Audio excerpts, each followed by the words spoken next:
Captain Alexander Drake stood at attention in the Academy's main hall, his spine straight as a plasma conduit as Lord Katar made his characteristically grandiose entrance. The artificial gravity seemed heavier today, matching the weight of tension in the air. The Galactic Military Academy Station Orion buzzed with an undercurrent of nervous energy, though you'd never know it from the statuesque poses of the human cadets. 15 years. That's all it had taken for humanity to go from first contact to becoming the galaxy's most controversial rising star. While other species had spent millennia perfecting their spacefaring civilizations, humans had burst onto the scene with all the subtlety of a supernova, adapting and excelling at a pace that made the established powers distinctly uncomfortable. Lord Katar's ceremonial armor caught the station's lights, creating a kaleidoscope of reflections that danced across the walls. The 8-foot-tall alien warlord moved with the confidence of someone who had conquered 12 star systems before breakfast, his 4 eyes scanning the assembled cadets with barely concealed disdain. "Ah, the human section," his translator broadcast, managing to make the words sound like he was describing a particularly disappointing museum exhibit. "Still attempting to play at being warriors, I see." Drake felt his jaw tighten but maintained his composure. Around him, his fellow human cadets remained perfectly still, though he could practically hear their collective mental cursing. The diplomatic tensions between humanity and the rest of the Galactic Alliance had been simmering for months, threatening to boil over at any moment. The source of this tension was simple: humans weren't following the script. They weren't supposed to excel at space combat. They weren't meant to achieve the highest simulator scores in Academy history. And they certainly weren't supposed to have alien youth requesting instruction in human martial arts. Lord Katar paused in front of Drake, likely because the captain stood a head taller than his fellow cadets. The warlord's scales shifted through various colors before settling on a deep purple, a sign of amusement in his species. "Tell me, tiny being," Katar rumbled, his secondary breathing holes flaring, "do they even bother teaching you combat, or do they focus on teaching you how to surrender creatively?" The great hall fell silent.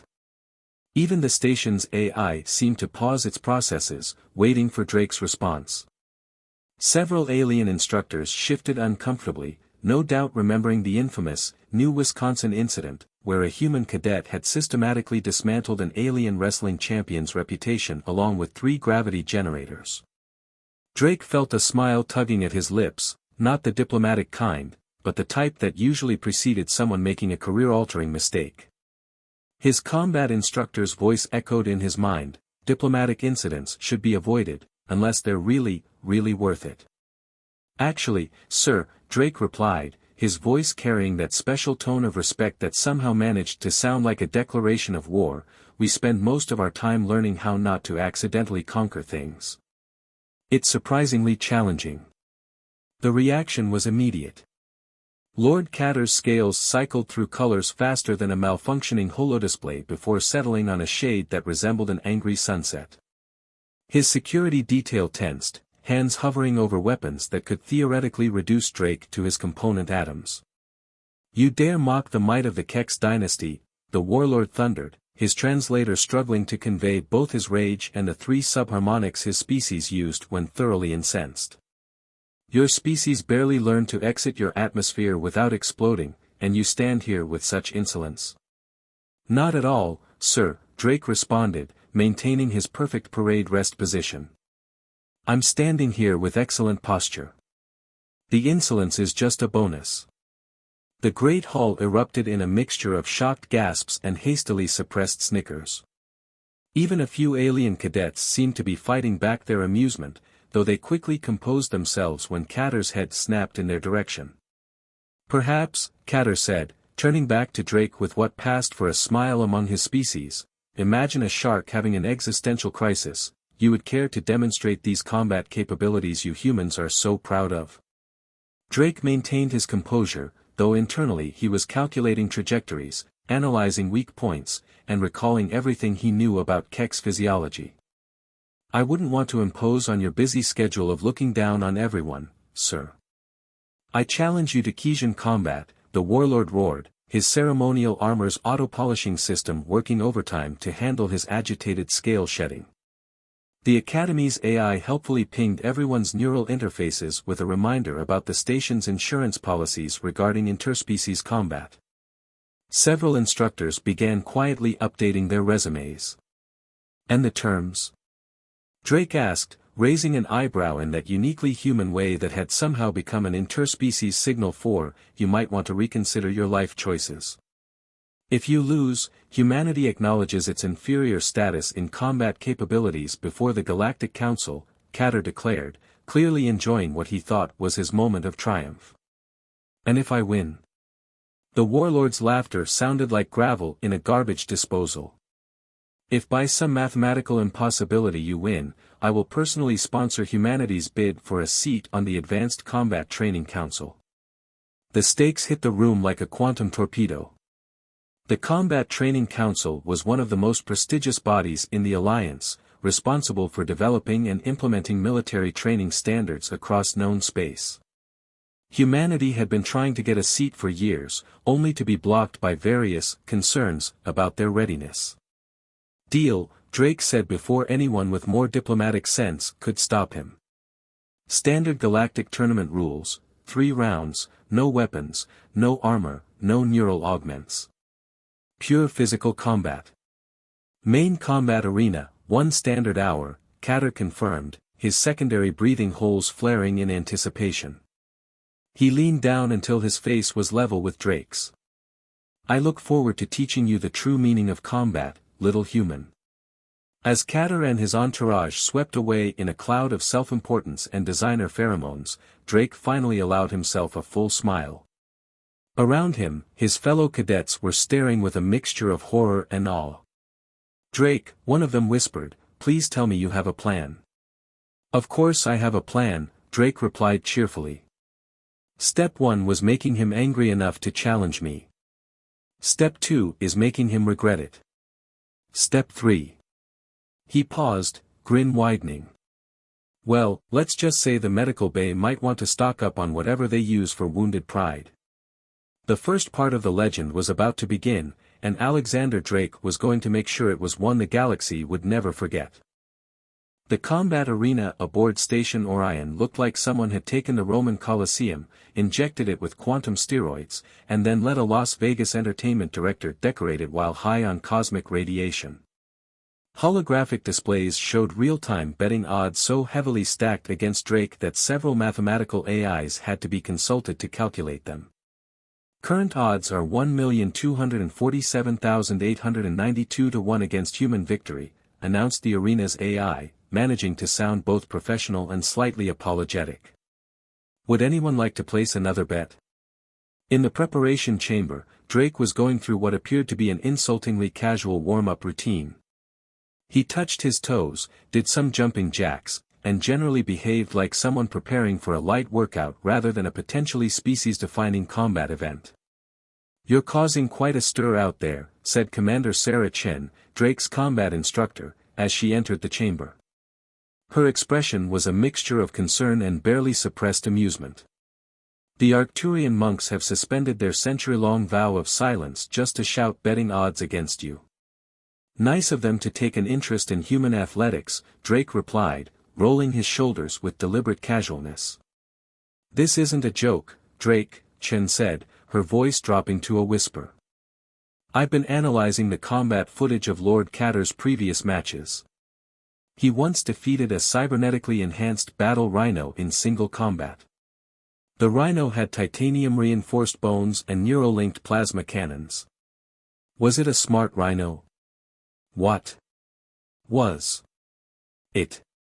A smart rhino? Drake repeated, pausing his stretches to look at his instructor. Because that's the thing about mountain-crushing apex predators, they never learn to deal with species that develop tactics beyond, hit it until it stops moving. Commander Chen opened her mouth to respond but was interrupted by the arrival of Dr. Arya Patel, the station's leading xenobiologist. The scientist burst into the preparation chamber with the energetic enthusiasm of someone who had just discovered their favorite lab specimen was about to do something fascinating. Captain Drake. I've been studying Keck's biology for years, and I have to say, this is an incredible opportunity to watch me get crushed into human paste. Drake suggested helpfully. To observe interspecies combat dynamics at their most fundamental level. Dr. Patel corrected, her eyes gleaming with scientific fervor. Did you know that Lord Katar's species can generate microgravitational fields through their scale membrane? It's how they crushed mountains during their evolutionary period. Fascinating, Drake said, continuing his stretches. Any chance these microgravitational fields have a weakness? Dr. Patel's expression shifted from excited to calculating. Well, theoretically, their gravitational control requires precise balance and concentration. It's why their traditional combat forms are so ceremonial. They need the ritualized movements to maintain optimal field generation. Drake's smile widened slightly. And what happens if that concentration is disrupted? Their gravitational control becomes erratic, potentially even dangerous to themselves, but, Dr. Patel's eyes widened as understanding dawned. Oh. You're not planning to fight him like a traditional warrior, are you? Doctor, Drake said, standing up straight, I'm not planning to fight him like anything he's ever seen before. At the other end of the arena, Lord Katar's preparation looked more like a coronation than a pre-fight warm-up.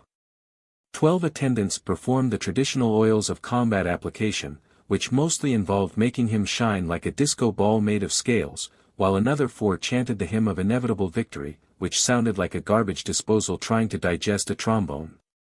The human hasn't even begun his ceremonial combat preparations, one of Katar's advisors noted with horror. No ritual of dominance, no prayer to the ancient ones, not even a single dramatic oath of victory. Perhaps, another suggested helpfully, their species is too primitive to understand the proper protocols. The warlord himself was busy practicing combat moves that seemed specifically designed to look impressive rather than be practical. Each swing of his arms was accompanied by a small light show courtesy of his ceremonial bangles, and his roars were being amplified by hidden speakers for maximum theatrical effect. Meanwhile, Drake had finished his stretches and was drinking water. Just water. Not combat enhancement fluid, not warrior's blessing brew, not even a simple victory ensuring elixir. Several alien observers nearly fainted at this blasphemous lack of ceremony. Listen up, Drake addressed his fellow human cadets who had gathered to either support him or identify his remains.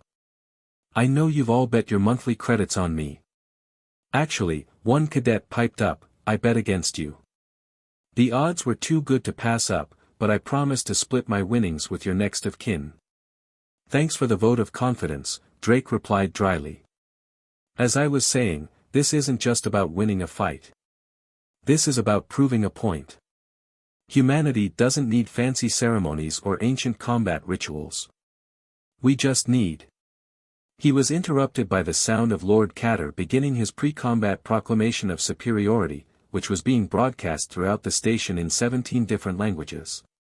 Behold, witnesses to glory, the warlord's voice boomed. Today I shall demonstrate the futility of human combat prowess. My victory shall be spoken of for 7 generations. Drake waited for the echo to die down before continuing, as I was saying, we just need them to keep underestimating us. He started walking toward the arena floor, but Commander Chen called out after him. Any last words of wisdom for the historical record? Drake turned, walking backward with a grin that would have made a shark file a copyright infringement lawsuit. Yeah, someone record this. My mom's going to want to see me represent our species by beating up the galaxy's most decorated bully. The arena lights dimmed, spotlights swirled, and dramatic music began playing from hidden speakers. The betting odds had shifted slightly, now they were 1,247,891 to 1 against human victory. Someone, it seemed, had developed a gambling problem. Lord Katar emerged from his preparation chamber in full ceremonial splendor, his scales pulsing with bioluminescent patterns that told the story of his 12-system conquests. The crowd roared, a cacophony of different species making their various approximations of appreciative noise. Drake walked out casually, giving a small wave to the human section where his fellow cadets had started a chant that somehow managed to incorporate both classical Latin and modern profanity.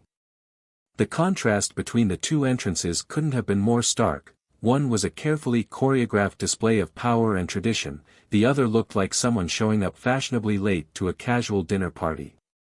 As they met in the center of the arena, Drake could feel the microgravitational fields Dr. Patel had mentioned. The air around Lord Katar seemed to bend slightly, like heat waves rising from hot pavement. The warlord's 4 eyes fixed on him with predatory focus. "Any last words, tiny human?" Katar rumbled, his translator adding appropriate dramatic reverb. Drake appeared to consider this for a moment. "You know, where I come from, there's an old saying, the bigger they are, the more gloriously they crush their opponents." Katar suggested, clearly unfamiliar with Earth idioms. "Something like that," Drake replied, settling into a combat stance that looked deceptively relaxed. "Shall we dance?" The arena's AI began the countdown, its voice echoing through the massive space. "Combat will commence in 10. 9. Drake took a deep breath, running through his strategy one final time.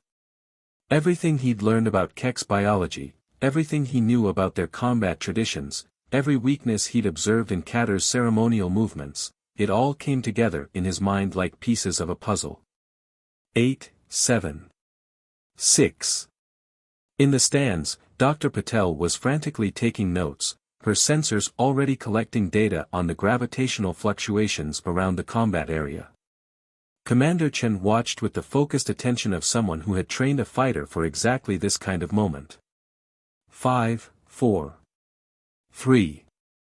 Lord Katar began the traditional pre-combat scale flare, his entire body illuminating like a Christmas tree made of living armor. The display was meant to intimidate opponents by demonstrating the power contained within his biological gravity generators. 2, 1. Drake's smile never wavered. In fact, it grew slightly wider as he noticed something about Katar's stance, a tiny imperfection in his balance that no one who hadn't studied human martial arts would even recognize as significant. Combat initiated. May the strongest prevail. The galaxy held its breath, waiting to see just how quickly the human would be crushed. They were about to be very surprised. The first exchange happened faster than most species could follow. Lord Katar launched forward with the ceremonial first strike of dominance, his massive form propelled by microgravitational fields that made the air crackle with potential energy. It was a move that had shattered the bones of countless opponents across 12 star systems. Drake wasn't there. The human had shifted precisely 3 inches to the left, allowing the warlord's attack to pass by with millimeters to spare. More importantly, he hadn't attempted to block or counter, actions that Katar's combat computers had calculated thousands of scenarios for. Instead, Drake had simply moved. Fascinating. Dr. Patel exclaimed from her observation post, her sensors going wild. He's exploiting the reset time between gravitational pulses. The crowd watched in confusion as Drake continued to make minimal movements, each one carefully calculated to waste as little energy as possible while forcing Katar to expend maximum effort. The warlord's attacks became increasingly elaborate, his ceremonial armor gleaming as he executed combat forms with names like Mountain Crusher's Revenge and Stellar Wind's Fury. "Stop dancing and fight!" Katar roared, his scales shifting to a deep crimson of frustration. "Oh, I am fighting," Drake replied, ducking under a swing that would have decapitated a less agile opponent. "I'm just not fighting like a mountain-crushing apex predator. I'm fighting like something that survived being hunted by mountain-crushing apex predators." Understanding began to dawn in Commander Chen's eyes. "He's fighting like prey," she whispered. "But prey that evolved to outsmart its predators." The revelation rippled through the arena. Humans hadn't evolved as the strongest species on their planet. They hadn't been the fastest or the most naturally armed. They had survived and thrived because they had learned to observe, adapt, and exploit the weaknesses of creatures that should have been able to destroy them. Lord Katar's frustration grew with each failed attack. His gravitational fields began to fluctuate erratically as his concentration wavered. The precise, ceremonial movements of his combat forms became increasingly desperate and uncoordinated. "Your species is nothing," the warlord bellowed, unleashing a gravitational pulse that cracked the arena floor. "You are beneath us. You are." "Winning," Drake interrupted, finally launching his first offensive move of the match. It wasn't a powerful strike or a dramatic technique. Instead, he executed a simple leg sweep, timed perfectly to catch Katar during the microsecond reset of his gravitational field generators. The galaxy's most decorated warlord, conqueror of 12 systems, master of 1,000 combat forms, fell flat on his face. The silence in the arena was absolute. Even the betting AIs seemed to freeze their calculations. Drake didn't press his advantage immediately. Instead, he waited for Katar to rise, maintaining that same relaxed stance that had infuriated the warlord from the beginning. "Ready for round 2? Katar's response was a roar that caused several of the arena's audio sensors to short out. He charged forward, all pretense of ceremonial combat forgotten, his gravitational fields fluctuating wildly as rage overtook training. This time, Drake met the charge directly, but not in the way anyone expected. Instead of attempting to match Katar's strength, he used the warlord's own momentum and gravitational fields against him. Each of Katar's attacks was redirected, each burst of gravity turned into a vulnerability. "Impossible," one of Katar's advisors shrieked. "He's using our own gravitational mastery against us." "No," Dr. Patel corrected, her sensors recording everything. "He's using physics. Basic, beautiful, universal physics." The fight transformed into a dance of precision versus power, adaptation versus tradition. Drake moved like water around Katar's increasingly erratic attacks, each movement calculated to force the warlord to expend more energy, to push his gravitational control to its limits. In the stands, younger alien species watched with growing excitement. This wasn't the choreographed, ceremonial combat they had grown up studying. This was something new, or perhaps something so old that the galaxy had forgotten it, the art of survival against overwhelming odds. "Your ancient combat forms are impressive," Drake said, ducking under another gravity-enhanced strike. "But humans? We learned to fight by watching everything that tried to kill us and thinking, hey, what if we did that, but smarter?" The third exchange began with Katar attempting his species' ultimate combat technique, the gravitational crush. The air itself seemed to bend as he focused all his power into a single point, intending to create a localized field strong enough to compress matter itself. Drake's response was to trip him again. This time, when Katar fell, his own gravitational field backfired spectacularly.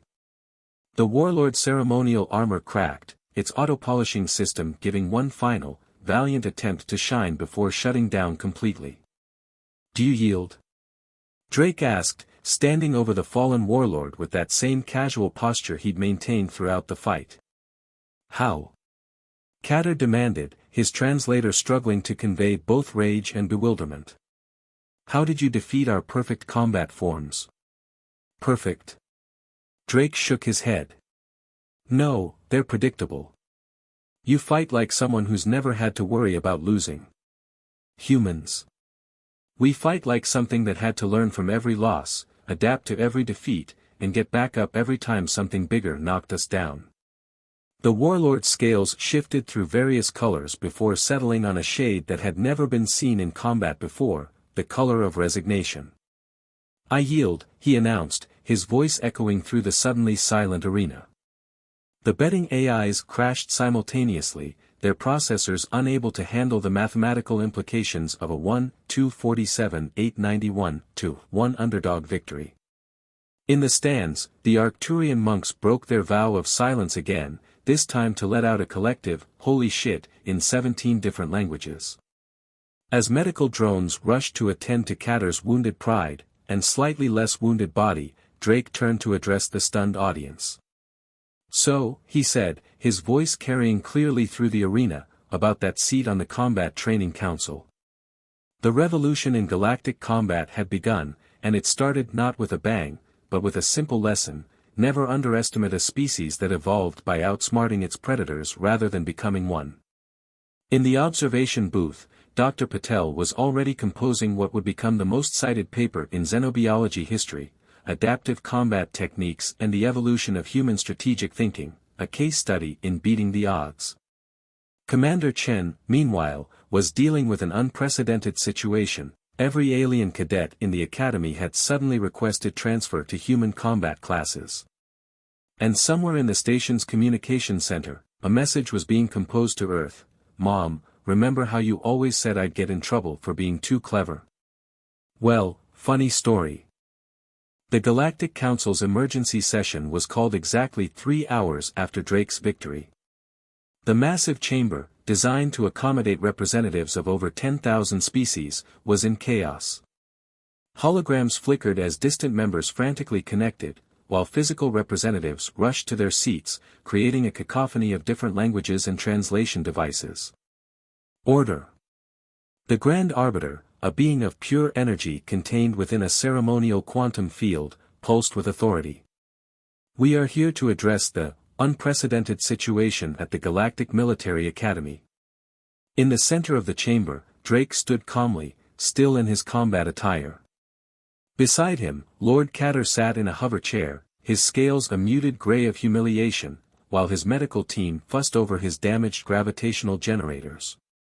The terms of the combat were clear, Drake stated, his voice carrying through the chamber's perfect acoustics. "Humanity gets a seat on the Advanced Combat Training Council. This is outrageous." A representative from the Proximan Collective vibrated in agitation. The human didn't even follow proper combat protocols. Where were the ceremonial forms? The ritual declarations? "He used physics against us," Katar spoke up, surprising everyone. His translator conveyed a tone of grudging respect. "Simple, elegant, devastating physics." Dr. Patel, who had been granted emergency speaking privileges due to her expertise, stepped forward. Her holoprojector activated, displaying detailed analyses of the combat. "What we witnessed wasn't just a victory of physical combat, but a demonstration of humanity's greatest weapon, adaptive intelligence." The chamber erupted again as various species argued over the implications. The Arcturian Dominion was already demanding access to human combat training techniques. The ZYX Confederation was proposing a complete overhaul of traditional combat forms. High above the chamber floor, in the observer's gallery, Commander Chen watched with a mixture of pride and concern. Beside her, a group of alien military instructors were reviewing footage of the fight, their expressions ranging from fascination to terror. "Look at his energy efficiency," one instructor noted, pointing to a holographic replay. "No wasted movement, no dramatic flourishes. He turned Lord Katar's greatest strength into a weakness," another added. "By exploiting the reset time in the gravitational fields." "But that's not in any combat manual," a third protested. "How do we teach this?" Chen smiled. "That's exactly the point. You don't teach adaptation from a manual. You teach people to think, to observe, to survive." Back on the chamber floor, the Grand Arbiter was attempting to maintain order as various factions argued about the implications of Drake's victory. Some species were already demanding reforms to their military training programs. Others were calling for restrictions on human combat techniques, claiming they were too unpredictable. "The galaxy operates on order," a representative of the ancient collective declared, their crystalline form shimmering with agitation. "On tradition, on proven forms and methods." What the human demonstrated was chaos. "With all due respect," Drake interrupted, "what I demonstrated was evolution. The galaxy may operate on order, but life operates on adaptation.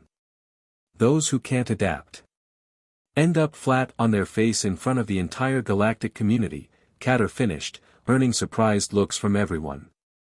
The warlord scales shifted to a color that hadn't been seen in centuries, the deep blue of revelation. We've become too rigid, too certain of our superiority. The human didn't just defeat me, he showed us our own complacency. A murmur ran through the chamber as species that had existed for millions of years confronted an uncomfortable truth: they had stopped evolving. Their combat forms, their traditions, their very way of thinking had become as rigid as the ceremonial armor they wore. Dr. Patel's holoprojector shifted to display the evolutionary history of Earth's predator-prey relationships. Humanity didn't evolve to be the strongest, she explained. They evolved to be the most adaptable. Every predator on their world forced them to become smarter, more creative, more innovative. And when they ran out of natural predators, they started competing with themselves, Commander Chen added from the gallery. Every human martial art, every combat technique, every strategy we've developed comes from this constant drive to adapt and improve. The Grand Arbiter's energy field pulsed thoughtfully. And now you bring this, adaptability to the galactic stage. We do, Drake confirmed. Along with a suggestion, maybe it's time for the Combat Training Council to evolve as well. The chamber fell silent as the implications sank in. Humanity wasn't just asking for a seat at the table, they were proposing to change the entire game. The old ways of ceremonial combat, of rigid forms and ancient traditions, were about to meet something they had never encountered before, a species that had turned adaptation itself into an art form. In the medical bay, the AI responsible for treating wounded pride reported an unprecedented surge in cases. Across the station, combat instructors were frantically updating their curricula. And in the Academy's simulator rooms, a new program was being installed, Human Adaptive Combat Techniques 101. The galaxy was changing, and for once, the change wasn't coming from the strongest, the oldest, or the most technologically advanced species. It was coming from the one that had never stopped learning how to survive. 1 year after the legendary battle, the Galactic Military Academy's graduation ceremony looked very different from its predecessors. Gone were the rigid formations and ceremonial displays of power. Instead, the graduating class demonstrated adaptive combat techniques that blended traditions from across the galaxy. Drake, now Colonel Drake, watched from the instructor's platform as his first class of mixed-species cadets performed their final demonstrations.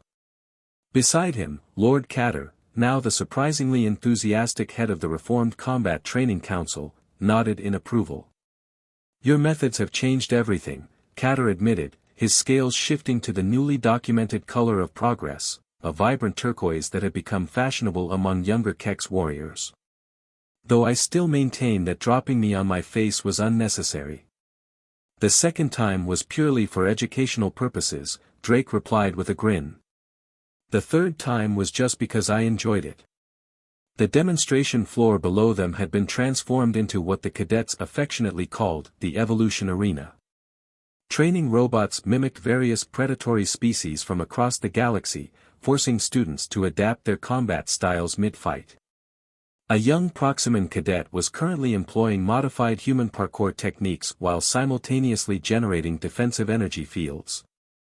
Remarkable, Dr. Patel commented, her research tablet continuously updating with new data. They're not just copying human techniques, they're creating entirely new combat forms based on their unique biological advantages.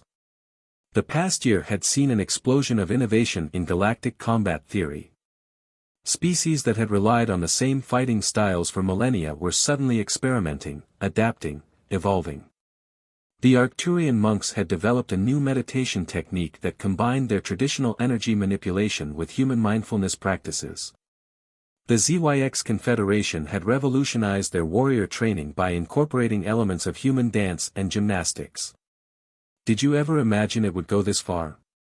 Commander Chen asked, approaching the observation group. She had recently been promoted to oversee the Academy's new Adaptive Combat Division. Drake watched as a team of cadets from 6 different species demonstrated a complex maneuver that would have been considered impossible a year ago. Honestly, I was just trying not to get squashed by an angry warlord. And instead, you started a revolution, Katar rumbled, his translator conveying amusement. The old guard is still in shock.